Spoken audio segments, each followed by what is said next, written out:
অসম পুলিচৰো দ্বিতীয় cut off নোলায়, কিন্তু বছৰটোৰ শেষৰ ফালে আমি আকৌ নতুন অসম পুলিচত খালী হৈ থকা পোষ্টসমূহ আমি এডভাৰটাইজ কৰিম। কোনোবাই মোক কৈছে মামা কাট অফ নম্বৰ বহুত হ'ল। কাট অফ নম্বৰটো চৰকাৰে নিয়ন্ত্ৰণ নকৰে। যদি 3000 পোষ্ট থাকে, আমি 2জন কৰি বা 3জন কৰি উত্তীৰ্ণ প্ৰাৰ্থীক মাতো। 3000 পূৰণ 2, 3000 পূৰণ 3, 9000।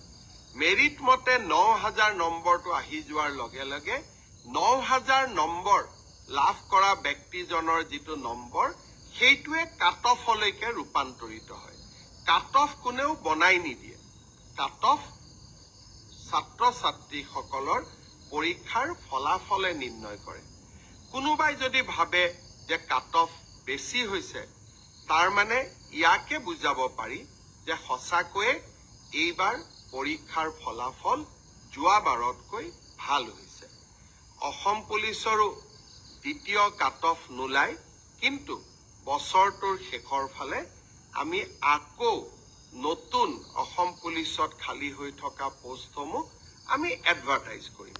কোনোবাই যদি পোৱা নাই, হতাশ হ'ব নালাগে, দৌৰৰ প্ৰেক্টিচ অব্যাহত ৰাখিব লাগে।